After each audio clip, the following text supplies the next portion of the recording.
ನಮಸ್ತೆ friends, welcome back to my channel. ಇವತ್ತಿನ ವಿಡಿಯೋದಲ್ಲಿ ಕೃಷ್ಣ ಜನ್ಮಾಷ್ಟಮಿಯನ್ನು ನಾನು ಯಾವ ರೀತಿ ಆಚರಣೆ ಮಾಡಿದ್ದೆ, ಕೃಷ್ಣ ಜನ್ಮಾಷ್ಟಮಿಗೆ ಏನೆಲ್ಲ ನೈವೇದ್ಯ ಮಾಡಿದ್ದೆ ಅನ್ನೋದನ್ನು ಶೇರ್ ಮಾಡಿದ್ದೇನೆ. ಮೊದಲಿಗೆ ನಾನಿಲ್ಲಿ ಶ್ರೀಕೃಷ್ಣನ ನೈವೇದ್ಯಕ್ಕೆ ಚಕ್ಕುಲಿಯನ್ನು ಮಾಡ್ಕೊಳ್ಳುವ ಅಂತೇಳಿ ರೆಡಿ ಮಾಡ್ಕೊಳ್ತಾ ಇದ್ದೇನೆ. ಅದಕ್ಕೆ ನಾನಿಲ್ಲಿ 1 ಕಪ್ ಆಗುವಷ್ಟು ಉದ್ದಿನ ಕಾಳನ್ನು ತಗೊಂಡಿದ್ದೇನೆ. ಇದನ್ನು ಒಂದು 2-3 ಸಲ ಚೆನ್ನಾಗಿ ತೊಳ್ಕೊಂಡು ನಂತರ ಒಂದು ಕುಕ್ಕರಿಗೆ ಹಾಕ್ಕೊಂಡು ಅದನ್ನು ಚೆನ್ನಾಗಿ ಬೇಯಿಸ್ಕೊಳ್ಬೇಕು. ನಾನಿವತ್ತು ಮಾಡ್ತಾ ಇರುವ ಚಕ್ಕುಲಿಗೆ ಮೆಷರ್ಮೆಂಟ್ ತುಂಬ ಅಂದರೆ ತುಂಬ ಇಂಪಾರ್ಟೆಂಟು. ಉದ್ದಿನ ಬೇಳೆ ಆಗಿರ್ಬೋದು, ನೀರಾಗಿರ್ಬೋದು, ಹಾಗೆಯೇ ಅಕ್ಕಿ ಹಿಟ್ಟಾಗಿರ್ಬೋದು, ಎಲ್ಲವನ್ನು ಕೂಡ ಸರಿಯಾದ ಅಳತೆಯಲ್ಲಿ ಹಾಕೊಂಡ್ರೆ ಮಾತ್ರ ನಿಮಗೆ ಚಕ್ಕುಲಿ ತುಂಬ ಕ್ರಿಸ್ಪಿಯಾಗಿ ಬರ್ತದೆ. ನಾನಿಲ್ಲಿ 1 ಕಪ್ ಉದ್ದಿನ ಬೇಳೆಗೆ 2 ಕಪ್ ಆಗುವಷ್ಟು ನೀರನ್ನು ಹಾಕ್ಕೊಂಡು ಬೇಯಿಸ್ಕೊಳ್ತಾ ಇದ್ದೇನೆ. ಇಲ್ಲಿ ನೀರು ಜಾಸ್ತಿನೂ ಆಗಬಾರ್ದು, ಕಮ್ಮಿನೂ ಆಗಬಾರ್ದು. ಉದ್ದಿನ ಬೇಳೆನ ಬೇಯಿಸ್ಕೊಳ್ಳಿಕ್ಕೆ 1 ಕಪ್ ಉದ್ದಿನ ಬೇಳೆಗೆ 2 ಕಪ್ ಆಗುವಷ್ಟು ನೀರನ್ನು ಹಾಕೊಂಡ್ರೆ ಕರೆಕ್ಟ್ ಆಗಿರ್ತದೆ ಮೆಜರ್ಮೆಂಟ್. ಇದನ್ನು 4ರಿಂದ 5 ವಿಷಲ್ ಮಾಡ್ಕೊಳ್ಬೇಕು. 5 ವಿಷಲ್ಗೆ ತುಂಬ ಚೆನ್ನಾಗಿ ಬೆಂದು ಬಿಡ್ತದೆ ಉದ್ದಿನ ಬೇಳೆ. ನಾನೀಗ ಇಲ್ಲಿ ವಿಷಲ್ ಆಗಿ ಪ್ರೆಷರ್ ಎಲ್ಲ ಪೂರ್ತಿಯಾಗಿ ಇಳಿದ ನಂತರ ಕುಕ್ಕರ್ ಲಿಡ್ಡನ್ನು ಓಪನ್ ಮಾಡ್ತಾ ಇದ್ದೇನೆ. ನೀವಿಲ್ಲಿ ನೋಡ್ತಾ ಇರ್ಬೋದು, ಉದ್ದಿನ ಕಾಳು ತುಂಬ ಚೆನ್ನಾಗಿ ಬೆಂದಿದೆ.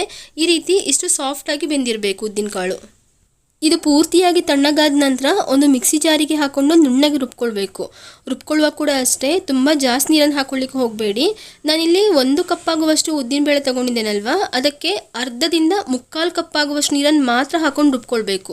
ಇದನ್ನು ರುಬ್ಕೊಳ್ಳುವಾಗ ತುಂಬ ಕಮ್ಮಿ ನೀರು ಹಾಕೊಂಡ್ರೂ ಕೂಡ ನಮಗೆ ಇದನ್ನು ಮಿಕ್ಸಿ ಜಾರನ್ನು ರನ್ ಮಾಡಲಿಕ್ಕೆ ಕಷ್ಟ ಆಗ್ತದೆ. ಹಾಗಂತೇಳಿ ತುಂಬ ಜಾಸ್ತಿ ನೀರನ್ನು ಕೂಡ ಹಾಕ್ಕೊಳ್ಬಾರ್ದು. ಹಾಗಾಗಿ ನೋಡಿಕೊಂಡು ಅರ್ಧದಿಂದ 3/4 ಕಪ್ ಆಗುವಷ್ಟು ನೀರನ್ನು ಹಾಕೊಂಡ್ರೆ ಸಾಕು. ಇದನ್ನು ತುಂಬ ಅಂದರೆ ತುಂಬ ನುಣ್ಣಗೆ ರುಬ್ಕೊಳ್ಬೇಕು. ಎಲ್ಲಿ ಕೂಡ ಉದ್ದಿನಬೇಳೆ ತರಿತರಿಯಾಗಿ ಇರಬಾರ್ದು. ನನಗೆ ಇಲ್ಲಿ ಇದನ್ನು ನುಣ್ಣಗೆ ರುಬ್ಕೊಂಡು ಸೈಡಲ್ಲಿ ಎತ್ತಿಟ್ಕೊಂಡಿದ್ದೇನೆ. ನಂತರ ಒಂದು ಮಿಕ್ಸಿಂಗ್ ಬೌಲಿಗೆ 3 ಕಪ್ ಆಗುವಷ್ಟು ಅಕ್ಕಿ ಹಿಟ್ಟನ್ನು ಹಾಕ್ಕೊಳ್ತಾ ಇದ್ದೇನೆ. 1 ಕಪ್ ಉದ್ದಿನ ಬೇಳೆಗೆ 3 ಕಪ್ ಆಗುವಷ್ಟು ಅಕ್ಕಿ ಹಿಟ್ಟನ್ನು ಹಾಕ್ಕೊಳ್ಬೇಕು.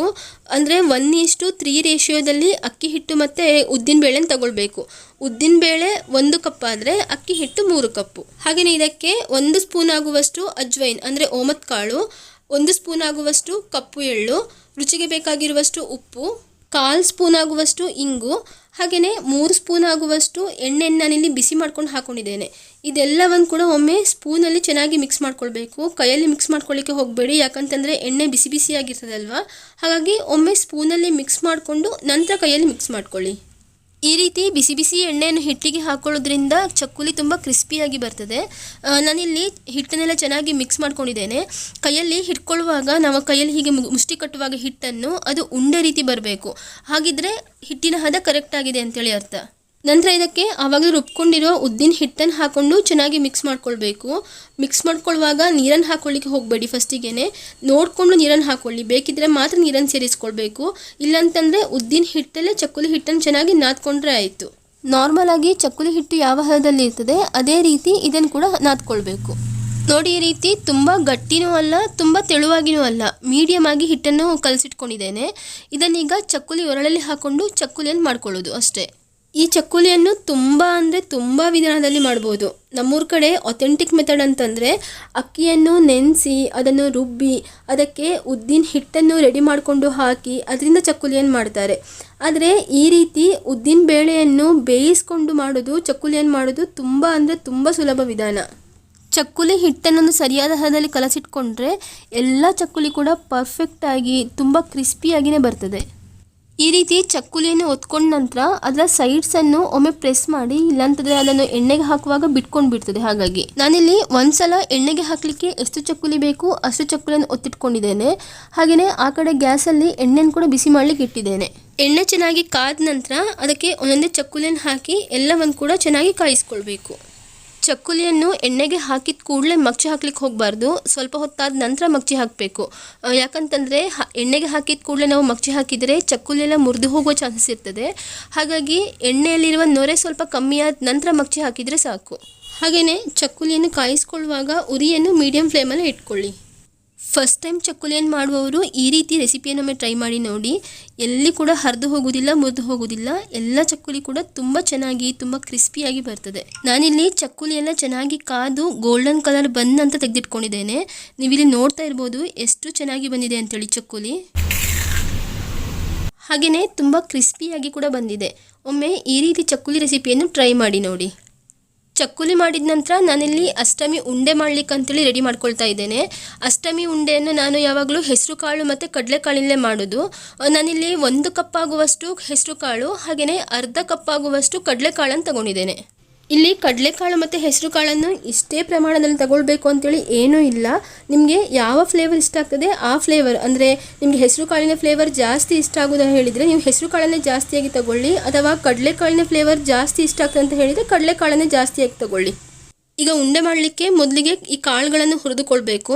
ನಾನಿಲ್ಲಿ ಹೆಸರು ಕಾಳನ್ನು ಒಂದು ಬಾಣಲೆಗೆ ಹಾಕೊಂಡು ಹುರ್ಕೊಳ್ತಾ ಇದ್ದೇನೆ. ಈ ಹೆಸರು ಕಾಳಿನ ಹಸಿರು ಕಲರ್ ಹೋಗಿ ಅದು ಸ್ವಲ್ಪ ರೆಡ್ ಕಲರಿಗೆ ಬರಬೇಕು, ಅಲ್ಲಿವರೆಗೂ ಚೆನ್ನಾಗಿ ಹುರಿದುಕೊಳ್ಬೇಕು ಇದನ್ನು. ಈ ಹೆಸರು ಕಾಳಿನ ಕಲರ್ ಚೇಂಜ್ ಆದ ನಂತರ ಅದನ್ನು ಪ್ಲೇಟಿಗೆ ಹಾಕ್ಕೊಂಡು ಅದೇ ಬಾಣಲೆಗೆ ಕಡಲೆಕಾಳನ್ನು ಹಾಕೊಂಡು ಹುರ್ಕೊಳ್ತಾ ಇದ್ದೇನೆ.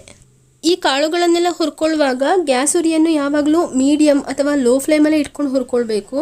ಹಾಗೆಯೇ ಕೈ ಬಿಡದೆ ಇದನ್ನು ಮಗ್ಚ್ತಾನೆ ಇರಬೇಕು, ಇಲ್ಲಾಂತಂದರೆ ಕಾಳುಗಳು ಒಂದು ಕಡೆ ಫ್ರೈ ಆಗಿರ್ತದೆ, ಇನ್ನೊಂದು ಕಡೆ ಫ್ರೈನೇ ಆಗಿರೋದಿಲ್ಲ. ಹಾಗಾಗಿ ಕೈ ಬಿಡದೆ ಮಗ್ಚಿದ್ರೆ ಒಳ್ಳೆಯದು. ಈ ಕಡಲೆಕಾಳನ್ನು ಕೂಡ ಅಷ್ಟೇ ನಾನಿಲ್ಲಿ ಸ್ವಲ್ಪ ಇದರ ಕಲರ್ ಚೇಂಜ್ ಆಗುವವರೆಗೆ ಹುರ್ಕೊಂಡು ಪ್ಲೇಟ್ಗೆ ಟ್ರಾನ್ಸ್ಫರ್ ಮಾಡಿದ್ದೇನೆ. ಹಾಗೆಯೇ ಅದೇ ಸೇಮ್ ಬಾಣಲೆಯಲ್ಲಿ ಸ್ವಲ್ಪ ತೆಂಗಿನಕಾಯನ್ನು ಕೂಡ ಹುರ್ಕೊಳ್ತಾ ಇದ್ದೇನೆ. ಈ ತೆಂಗಿನಕಾಯನ್ನು ಹಾಕೊಳ್ಳೋದು ಕಂಪ್ಲೀಟ್ಲಿ ಆಪ್ಷನಲ್, ನಿಮಗೆ ಬೇಕಿದ್ರೆ ಮಾತ್ರ ಹಾಕ್ಕೊಳ್ಬೋದು. ಆದರೆ ತೆಂಗಿನಕಾಯನ್ನು ಹಾಕ್ಕೊಂಡ್ರೆ ಸ್ವಲ್ಪ ಟೇಸ್ಟ್ ಚೆನ್ನಾಗಿ ಬರ್ತದೆ ಅಂತೇಳಿ ಅಷ್ಟೇ. ಇದು ಪೂರ್ತಿಯಾಗಿ ತಣ್ಣಗಾದ ನಂತರ ಇದನ್ನು ಪೌಡರ್ ಮಾಡ್ಕೊಳ್ಬೇಕು.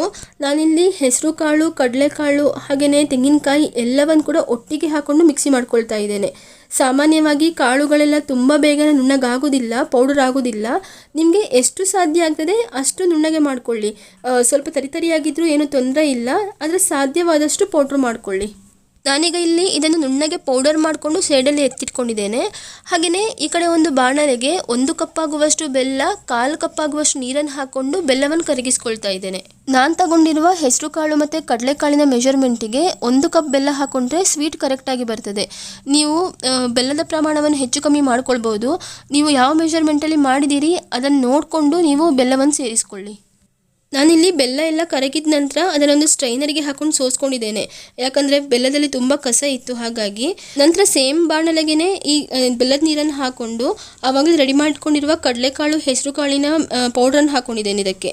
ಈ ಟೈಮಲ್ಲಿ ಗ್ಯಾಸ್ ಉರಿಯನ್ನು ಲೋ ಫ್ಲೇಮಲ್ಲೇ ಇಟ್ಕೊಳ್ಳಿ, ಇಲ್ಲಾಂತಂದರೆ ಬೆಲ್ಲ ಬೇಗ ಪಾಕ ಬಂದುಬಿಡ್ತದೆ. ಬೆಲ್ಲ ಪಾಕ ಬಂದುಬಿಟ್ರೆ ನಮಗೆ ಉಂಡೆ ತುಂಬ ಗಟ್ಟಿಯಾಗಿ ಬಿಡ್ತದೆ. ಹಾಗಾಗಿ ಲೋ ಫ್ಲೇಮಲ್ಲಿ ಇಟ್ಕೊಂಡು ಇದನ್ನು ಚೆನ್ನಾಗಿ ಮಿಕ್ಸ್ ಮಾಡ್ಕೊಳ್ಳಿ. ಈ ಟೈಮಲ್ಲಿ ಬೇಕಿದ್ರೆ ಇದಕ್ಕೆ ಏಲಕ್ಕಿ ಪೌಡ್ರನ್ನು ಕೂಡ ಹಾಕ್ಕೊಳ್ಬೋದು, ಆದರೆ ಏಲಕ್ಕಿ ಪೌಡ್ರನ್ನು ಹಾಕೊಳ್ಳೋದು ಆಪ್ಷನಲ್. ನಿಮಗೆ ಫ್ಲೇವರ್ ಇಷ್ಟ ಅಂತಂದರೆ ಹಾಕ್ಕೊಳ್ಳಿ, ಇಲ್ಲ ಅಂತಂದರೆ ಬೇಡ. ಇದೆಲ್ಲ ಚೆನ್ನಾಗಿ ಮಿಕ್ಸ್ ಆದ ನಂತರ ಗ್ಯಾಸ್ ಉರಿಯನ್ನು ಆಫ್ ಮಾಡಿಕೊಂಡು ಸ್ವಲ್ಪ ತಣ್ಣಗಾದ ನಂತರ ಉಂಡೆಯನ್ನು ಕಟ್ಕೊಳ್ಬೇಕು. ನಿಮಗೆ ಯಾವ ಸೈಜಲ್ಲಿ ಬೇಕು ಆ ಸೈಜಲ್ಲಿ ಉಂಡೆಯನ್ನು ಕಟ್ಕೊಂಡ್ರೆ ಆಯಿತು. ತುಂಬ ಅಂದರೆ ತುಂಬ ಬೇಗನೆ ಆಗ್ತದೆ ಈ ಉಂಡೆ. ಯಾರಾದರೂ ನೆಂಟರು ಬರ್ತಾರೆ ಅಂತ ಹೇಳುವಾಗ ಕೂಡ ನೀವು ಈ ರೀತಿ ಸ್ವೀಟನ್ನು ಮಾಡಿ ಕೊಡ್ಬೋದು. ನನ್ನ ಅಮ್ಮ ಕೃಷ್ಣ ಜನ್ಮಾಷ್ಟಮಿಗೆ ಅರಳಿನ ಉಂಡೆ, ಆಮೇಲೆ ಎಳ್ಳಿನ ಉಂಡೆ ಎಲ್ಲವನ್ನು ಕೂಡ ಮಾಡ್ತಾಯಿದ್ರು. ಆದರೆ ನಮ್ಮ ಅತ್ತೆ ಮನೆಯಲ್ಲಿ ಈ ರೀತಿ ಕಾಳಿನ ಉಂಡೆನೇ ಮಾಡ್ತಾ ಇದ್ದದ್ದು. ಹಾಗಾಗಿ ನಾನು ಕೂಡ ಈ ರೀತಿ ಕಾಳಿನ ಉಂಡೆಯನ್ನು ಪ್ರತಿ ಅಷ್ಟಮಿಗೆ ಮಾಡ್ತೇನೆ. ಈ ಉಂಡೆ ಅಂತೂ ಬಾಯಲ್ಲಿಟ್ಟರೆ ಕರಗುವ ರೀತಿ ತುಂಬಾ ಚೆನ್ನಾಗಿ ಬಂದಿತ್ತು.